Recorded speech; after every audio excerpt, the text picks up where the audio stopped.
எங்கள் அன்பின் பரம தகப்பனே அப்பா, இந்த அருமையான காலை வேலைக்காக நாங்கள் நன்றி செலுத்துகிறோம். தகப்பனே அப்பா, சோஸ்திரம் தகப்பனே. ஒவ்வொரு நாளும் அதிகாலை வேலையில உங்களை நோக்கி பார்க்கும்படியாக தகப்பனே அப்பா உங்களுடைய சன்னிதானத்தில் கூடி வந்திருக்கிற ஒவ்வொருவரையும் அப்பா பேர் பேராக ஆசீர்வதிங்க. தகப்பனே அப்பா, விசேஷமாக மாணிக்க ஐயாக்காக அந்த ஊழியத்திற்காக நாங்கள் நன்றி செலுத்துகிறோம். தகப்பனே அப்பா, இப்படியாக இந்த அதிகாலை ஜெபத்தை ஒரு வாஞ்சையோடு தொடர்ந்து நடத்தும்படியாக நீர் கொடுத்து வருகிற கிருபைக்காக நாங்கள் நன்றி செலுத்துகிறோம். ஒவ்வொரு நாளும் இணைந்து செயல்படுகிற தகப்பனே அப்பா, அநேக பொறுப்புகளில் இருந்து செயல்படுகிற பிள்ளைகளை ஜெபிக்கிறோம். எல்லாரும் நீர் பேர் பேராக ஆசீர்வதிங்கப்பா. இந்த நாளிலும் தகப்பனே அப்பா சோஸ்திரம், நாங்கள் இந்த நாட்களில தகப்பனே அப்பா சோஸ்திரம் கர்த்தருக்கு பிரியமானது என்ன என்பதை தகப்பனை அறிந்து கொள்ளும்படியாக தியானித்து வருகிறோம். மாற்றம் முன்னேற்றம் எங்களுடைய வாழ்க்கையில காணப்பட வேண்டும் என்று சொல்லி நாங்கள் பார்த்து கொண்டிருக்கிறோம். கடந்த நாட்களில கூட தகப்பனை அப்பா சோஸ்திரம் தகப்பனை மனந்திருந்துதல், கீழ்ப்படிதல், அர்ப்பணித்தல் மற்றுமாக தகப்பனை ஆவிக்குரிய வளர்ச்சி என்று சொல்லி நாங்கள் தொடர்ந்து 4 காரியங்களை பார்த்தோம். இந்த நாளில கூட தகப்பனை இவர்கள் எல்லாவற்றிலும் தகப்பனை அப்பா சோஸ்திரம் தகப்பனை மனத்தாழ்மை, தகப்பனை அப்பா சோஸ்திரம் சுய வெறுப்பு, தகப்பனை அப்பா சோஸ்திரம் அந்த உலகத்து காரியங்களை வெறுக்கிற அப்பா சோஸ்திரம் காரியங்களை நாங்கள் கற்றுக்கொள்ள அவைகளை கடைபிடிக்க நீர் உதவி செய்யும். உங்களோடு பேசி அடையனை மறைத்து நீங்க வெளிப்படுத்த நல்லதுமே. ஆமென் ஆமென். ஒரு விஷயம் கூட இயேசு கிறிஸ்து நாமத்தினால உங்களுக்கு நான் வாழ்த்துக்களை தெரிவித்துக் கொள்கிறேன். இந்த நாளில கூட பாத்தீங்க அப்படின்னு சொல்லி நம்ம கடந்த 5-4 வாரங்களாக நம்ம கர்த்தர் எதிர்பார்க்கிற எந்த காலத்துல கர்த்தர் எதிர்பார்க்கிற கொண்டிருக்கோம். சந்தையை கொஞ்சம் நீங்க வீட்டுல போயிருக்கீங்களா? கர்த்தர் எதிர்பார்க்கிற காரணம் என்ன என்பது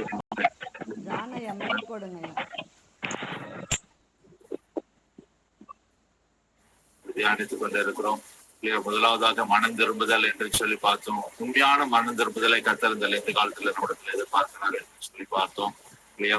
அதற்கு அடுத்தபடியாக அர்ப்பணிப்பு பார்த்தோம். ஒரு கமிட்மெண்ட் இருக்க வேண்டும், முழுமையான அர்ப்பணிப்பு நம்ம வாழ்க்கைக்கு காணப்பட வேண்டும் என்று சொல்லி அதற்கு பின்பாக கீழ்ப்படுதல், எப்படி கீழ்ப்படி வேண்டும் என்று பார்த்தோம். 4வது ஆவிக்குரிய எல்லாம் இருக்கும்போது ஆவிக்குரிய வாழ்க்கை வளர வேண்டும் என்று சொல்லி நம்ம பார்த்தோம். இருக்கிற நிலைமையிலே இருக்கக்கூடாது என்று சொல்லி பார்த்தோம். இவைகளுக்கு அடுத்தபடியாக ஒரு முக்கியமான ஒரு காரியம் இல்லையா? நம்மிடத்துல இல்லையா உலகத்தை குறித்தான காரியங்களில இல்லையா ஒரு மாற்றம் இல்லையா? சுயமென்னில் சாம்பலாக மாற்ற அப்படியான ஒரு காரியம் நம்முடைய வாழ்க்கையில் தாழ்மை காணப்பட வேண்டும். சுயமென்னில சாம்பலாக மாற வேண்டும். இது 2 காரியங்களையும் வாழ்க்கையில முதிர்ச்சியை கொண்டு வருகிறதாக அது காணப்படுகிறது. வாசிக்கலாமா? முதலாவதாக இன்றைய நாள்ல இல்லையா நம்மை தன்னைத்தானே வெறுக்கிற ஒரு இல்லையா அந்த அனுபவம், நம்மை இந்த உலகத்திற்கு வெறுத்து நம்முடைய சிலுவை எடுத்துக்கொண்டு செல்கிறதான ஒரு காரியத்தை வாசிப்போம். லூக்கா 9ஆம் அதிகாரம் 23ஆம் வசனம். லூக்கா 9:23. பின்பு அவர் எல்லாரையும் நோக்கி, ஒருவன் என் பின்னே வர விரும்பினால் அவன் தன்னைத்தான் வெறுத்து தன் சிலுவையை அனுதினமும் எடுத்து பின்பற்ற கடவன். கொஞ்சம் மியூட் பண்ண முடியுமா?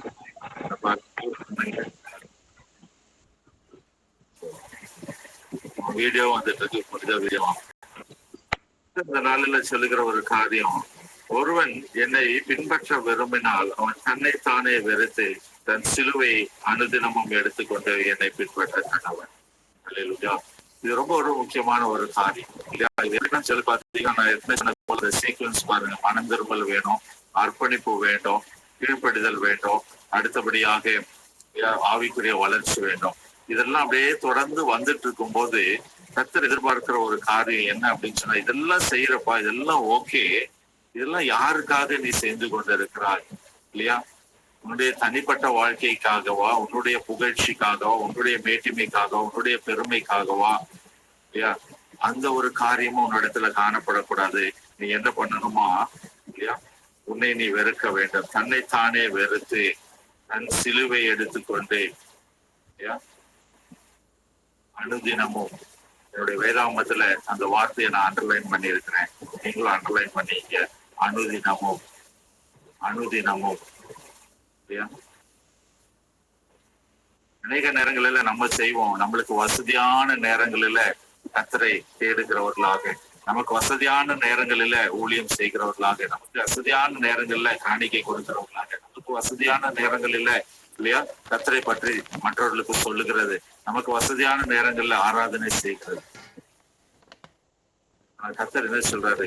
இந்த உலகத்தை வெறுக்கணும், தன்னைத்தானே வெறுக்கணும். உலகத்தை வெறுக்கிறது மட்டும் கிடையாது, எனக்கு என்னுடைய வாழ்க்கை எனக்கு அப்படின்னு சொல்லி நமக்குள்ள ஆசா பாசங்களை வெறுத்து, அதையும் எப்படி வெறுக்கணுமா? இந்த 40 நாள் வெறுக்கிற வெறுப்பு கிடையாது, 40 நாள் ஒடுக்குகிற ஒடுக்குதல் கிடையாது, 40 நாள் நான் லந்து காலத்துல இருக்கிறேன் அப்படின்னு சொல்லி இருக்கிறது கிடையாது.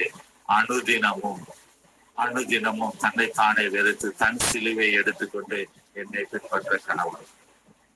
கர்த்தர் இந்த நாளில அப்படியான ஒரு குணநலனை நம்மிடத்துல இந்த லந்து காலத்துல உருவாக்கும்படியாக, கடைபிடிக்கும்படியாக, இது தொடர்ந்து நம்முடைய வாழ்க்கையில காணப்படும்படியாக கர்த்தர் அதை அழைக்கிறாங்க இல்லையா? தாழ்மையும் சுய வெறுத்தலும் நம்முடைய வாழ்க்கையில காணப்பட வேண்டும். கொஞ்சம் கடினமாக இருக்கிற மாதிரி நம்மளுக்கு தோன்றலாம் இல்லையா? உடனே சொல்லுவாங்க, பிரதர் என்ன நீங்க என்ன மற்றவங்க என்ன பிரதர் என்ன அப்ப சன்னியாசியா போயிடுமா ஏன் சொல்லுவாங்கல்ல, மற்ற சொல்றது சன்னியாசியா சாமியாரா போயிடணுமா அப்படின்னு சொல்லி கேட்பாங்க. கர்த்தர் அதை இங்கே குறிப்பிடவில்லை. கர்த்தருடைய பிள்ளைகள் சந்தோஷமா இருக்கணும், மகிழ்ச்சியா இருக்கணும், குடும்பத்தோடு இல்லையா எல்லா காரியங்களையும் வாழ்ந்திருக்க வேண்டும், எந்த ஒரு குறைவும் இல்லாதபடி நிறைவோடு கர்த்தருடைய பிள்ளைகள் காணப்பட வேண்டும். இதுல எல்லாம் எந்த ஒரு மாற்று கருத்தும் கிடையாது. ஆனால் கர்த்தர் எதிர்பார்க்கிற வாழ்க்கை என்ன?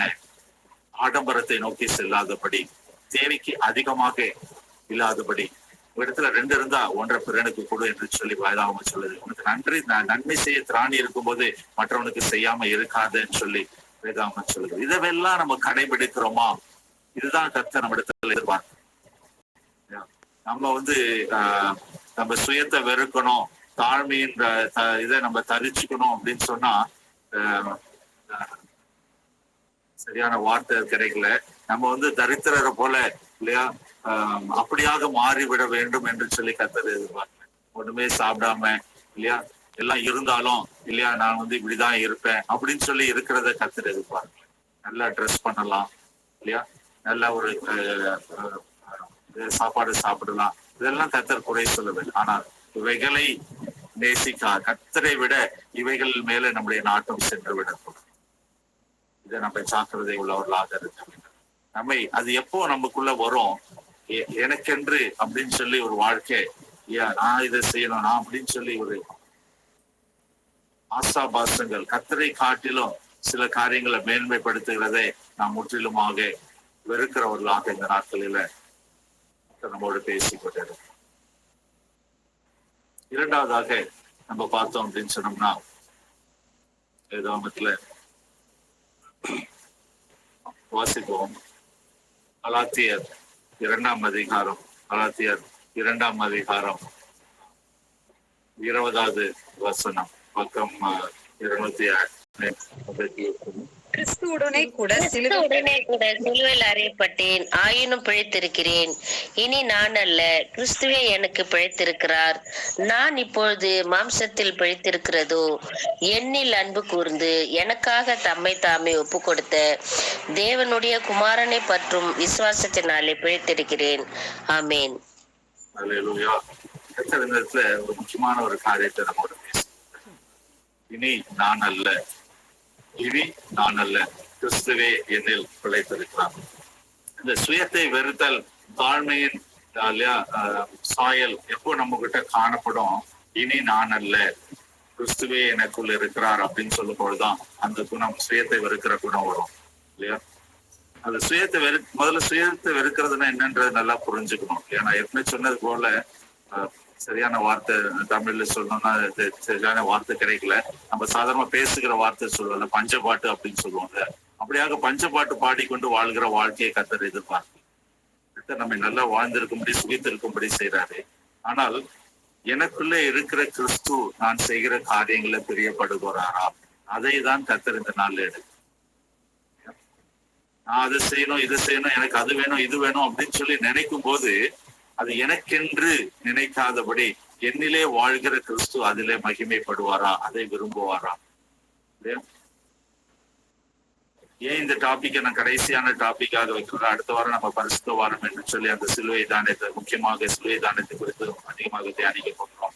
கர்த்தர் எதிர்பார்க்கிற லெந்து காலத்துல கர்த்தர் எதிர்பார்க்கிற காரியங்கள்ல இந்த 5வது வாரமாக மாற்றமும் முன்னேற்றம் நம்முடைய வாழ்க்கையில காணப்படும் என்ற அந்த சீக்வன்ஸ்ல இது கடைசியாக நான் ஏன் வைத்தேன் என்று சொன்னார் இல்லையா? மற்ற எல்லா காரியங்களும் கூட நம்முடைய வாழ்க்கையில கொண்டு வர முடியும். நம்ம மனம் திரும்புதலை பத்தி பார்த்தோம், அர்ப்பணித்தலை பத்தி பார்த்தோம், கீழ்ப்படிதலை பத்தி பார்த்தோம், ஆவிக்குரிய வளர்ச்சியை பொறுத்து பார்த்தோம்.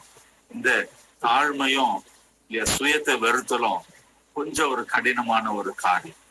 இனி நான் அல்ல, கிறிஸ்துவே என்னில் ஜீவிக்கிறான். எதை செஞ்சாலும் இனிமேட்டு எனக்கு எனக்கு ஆசையா இருக்கு, நான் போய் இதை வாங்க போறேன் அப்படின்னு சொல்லி யோசிக்கும் போது கொஞ்சம் ஒரு யோசனை வரணும். என்னில இருக்கிற கிறிஸ்து இதுல பிரியப்படுகிறாரா? எனக்கு அது வேணும், அது நல்லா இருக்கே அப்படின்னு நினைக்கும் போது கிறிஸ்து எனக்குள்ள இருக்கிற கிறிஸ்து அதுல பிரியப்படுகிறாரா? கொஞ்சம் யோசித்து பார்க்கும்போது பிராக்டிக்கலா பார்த்தா கொஞ்சம் கடினமான ஒரு காரியம் இல்லையா? இதுதான் நம்முடைய ஆவிக்குரிய வாழ்க்கையில இல்லையா வளருகிறதுல அடுத்த படி இல்லையா? சுயத்தை வெறுக்க வேண்டும், சுயத்தை வெறுக்க வேண்டும். இனி நான் அல்ல, என்னிலே வாழ்கிற கிறிஸ்து. அது எப்படி நடக்கும்? நமக்குள்ள உள்ள இருக்கிறதான பரிசுத்த ஆவியானவர் நம்மோட பேசிக்கொண்டே இருப்பார். மகனை இதை செய்யாத, அதை செய்யாத, மகளை இதை செய்யாத, அதை செய்யாத, இது எனக்கு இப்படி, இது தவறு, இது அதை கண்டித்து உணர்த்துதல் நமக்குள்ளாக நடந்து கொண்டே இருக்கும். அந்த கிளீனிங் ப்ராசஸ், அந்த கிளென்சிங் ப்ராசஸ், அந்த சுத்திகரிப்பின் ப்ராசஸ் நமக்குள்ள நடந்து கொண்டே இருக்கும். அதை நாம் உணர ஆரம்பிப்போம். ஒருவேளை இப்ப இருக்கிற அந்த பிஸி ஷெட்யூல்ல மற்ற காரியங்கள்ல அது நம்ம ஒருவேளை ஆவிக்குரிய வாழ்க்கையில அந்த சபைக்கு போகும்போது நம்ம அந்த ஆராதனை வேலையில நம்ம சுத்திகரித்து நம்ம கர்த்தரோட உறவுகிற அந்த பரிசுத்தாவியினுடைய அந்த அபிஷேகம் அந்த ஒரு நேரம் மட்டும் நம்ம இது தவறு, இது அப்படின்னு சொல்லி அந்த உணர்வுக்குள்ளாக நம்ம கடந்து வருவோம். ஆனா வெளியில வந்ததுக்கு அப்புறமா உலக பிரகாரமாக மாறிடுறோம். ஆனா இந்த சுயத்தை வெறுத்து அந்த தாழ்மைக்குள்ளாக நம்ம கடந்து செல்லும் பொழுது அந்த ப்ராசஸ் தொடர்ந்து நடக்கும். நாம உணர்வோம், பரிசுத்தாவியானவர் நம்மோட தொடர்ந்து பயணித்து கொண்டிருக்கிறார், அவர் நமக்குள்ளாக வாழ்ந்து கொண்டிருக்கிறார் என்பதை அறிந்து கொள்ள முடிகிறது. இனி நான் அல்ல, கிறிஸ்துவே எனக்குள் ஜீவிக்கிறார். அடுத்தபடியாக நம்ம பார்ப்போம், வசிக்க கேட்போம்.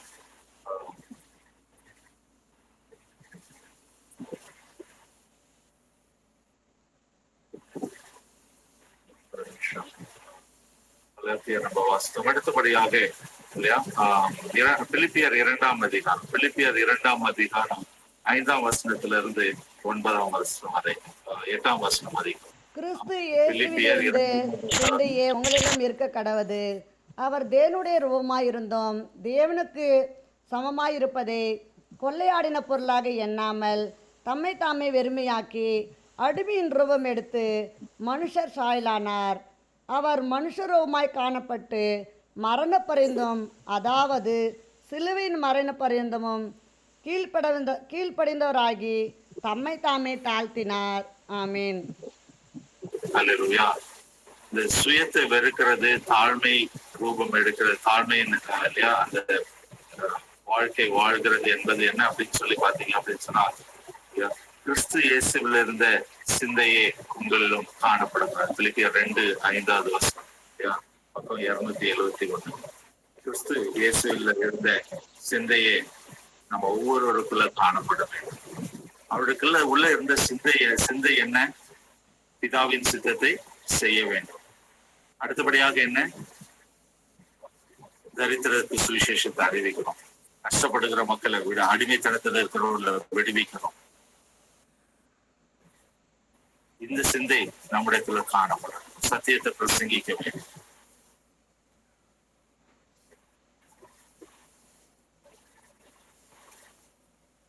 இந்த இல்லையா ஒவ்வொரு ஸ்டேஜாக இதெல்லாம் வந்து பாத்தீங்க அப்படின்னு சொன்னா ஆவிக்குரிய வாழ்க்கையில இதுக்குதான் இந்த லெந்து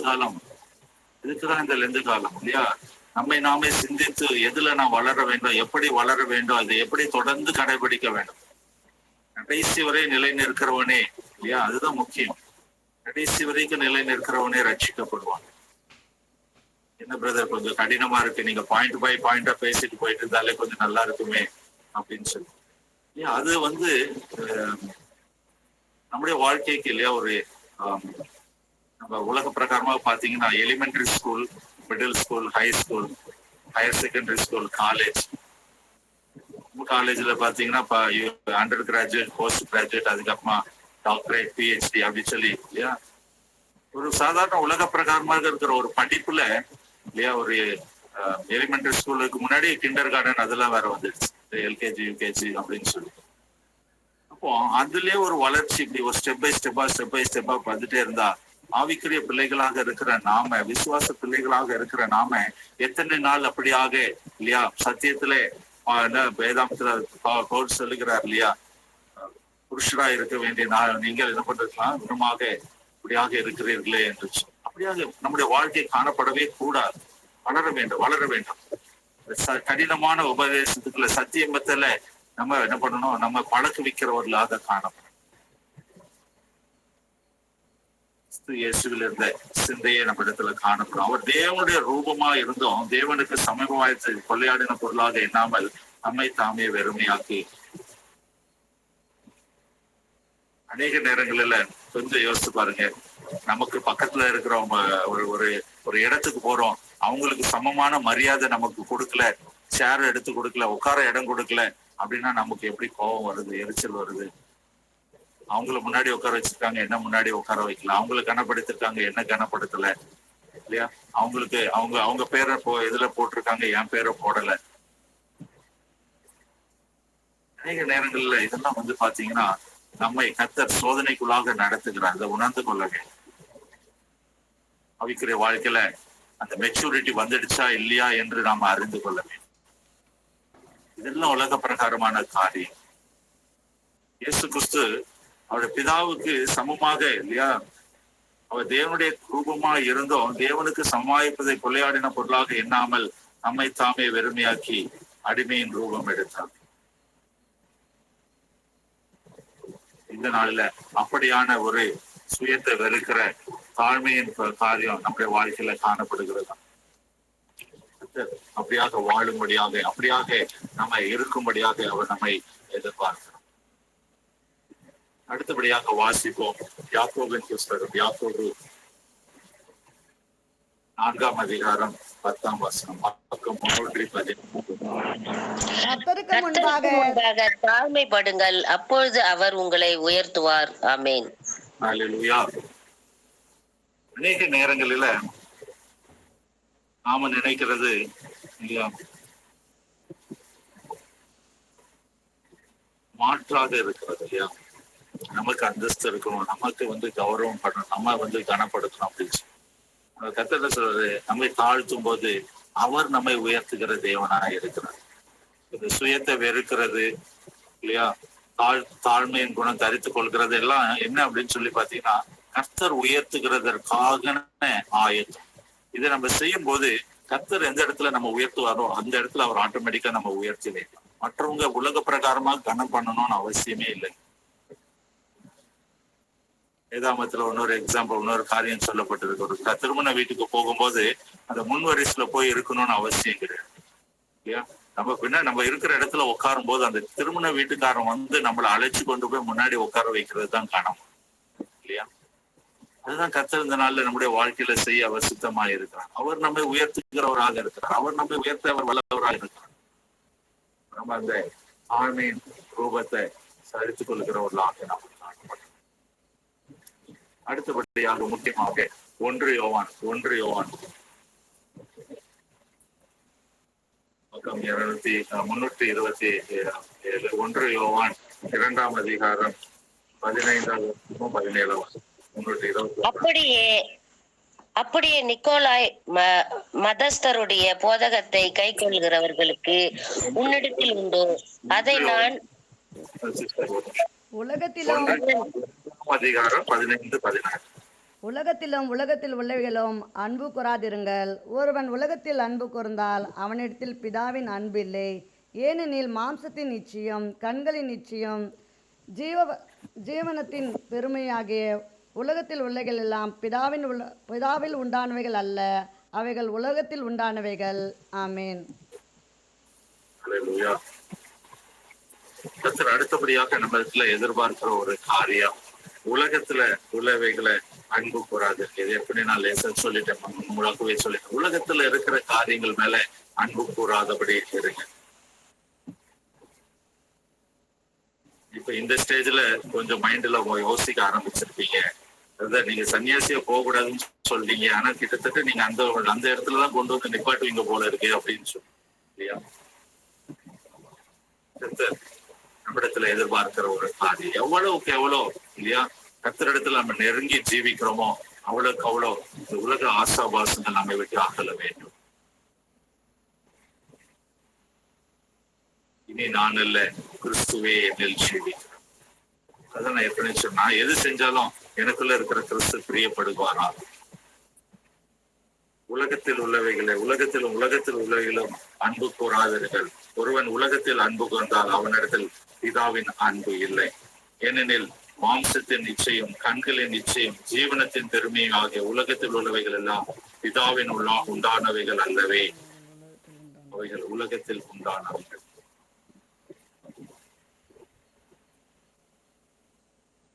அடுத்த வருஷம் பாத்தீங்கன்னா, தேவனுடைய சித்தத்தின்படி செய்கிறவனை என்றென்றைக்கும் நிலைத்து. இந்த நாளில, இந்த லெந்து நாட்களில அதிகபட்சமாக நம்முடைய வாழ்க்கையில கற்றுக்கொள்ள வேண்டிய ஒரு முக்கியமான பாடம் தான் இன்றைய நாளில நம்ம தியானித்துக் கொண்டிருக்கோம். சுயத்தை வெறுக்க வேண்டும், தாழ்மையின் காரியங்களை நம்ம கடைபிடிக்க வேண்டும்.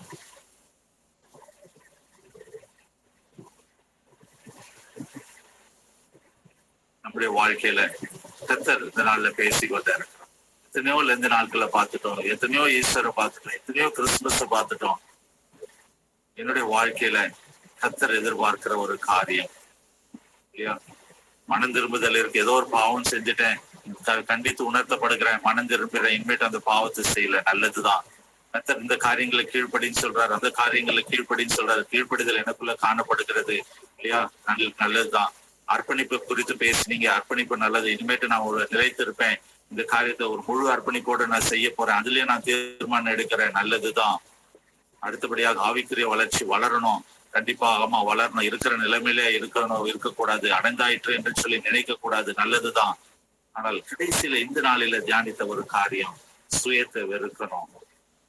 கர்த்தர் எப்படி தாழ்மையாக இருந்தார், இயேசு கிறிஸ்து எப்படி தாழ்மையா இருந்தார், அந்த தாழ்மை, சுயத்தை வெறுத்தல், தாழ்மையை தரித்துக் கொள்ளுதல்.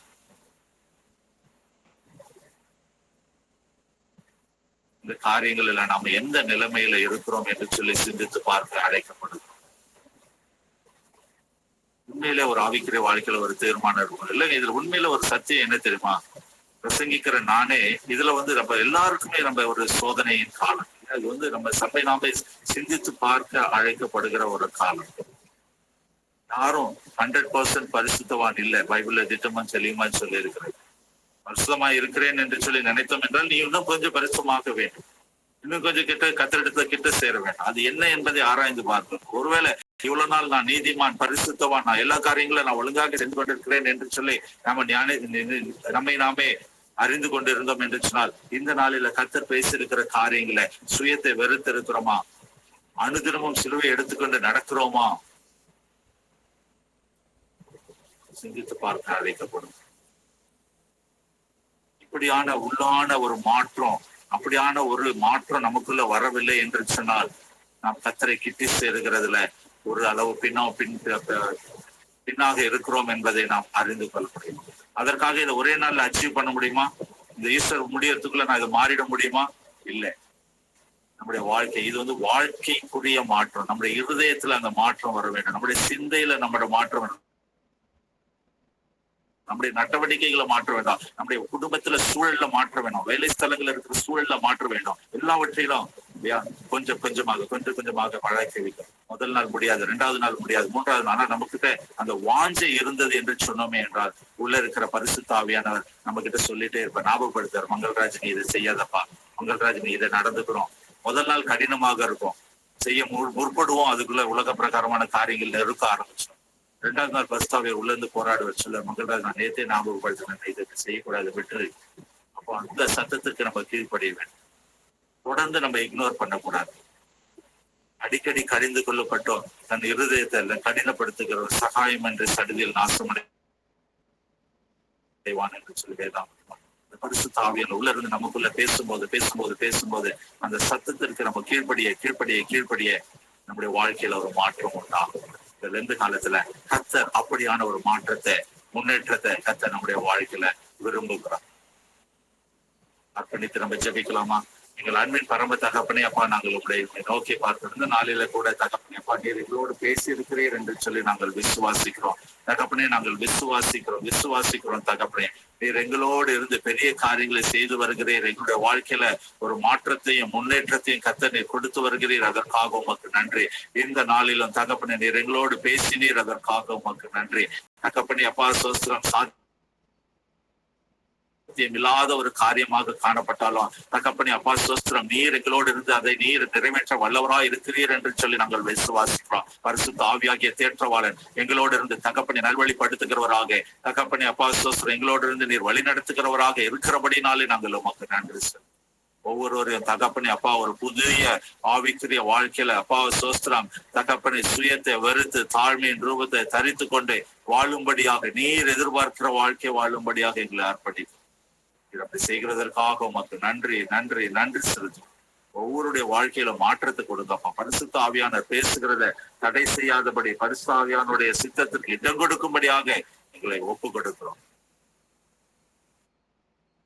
அப்படி செய்கிறதற்காக உமக்கு நன்றி செலுத்தும். இயேசு கிறிஸ்து ஜெபிக்கிறோம் நல்ல பிதாவே. ஆமென்.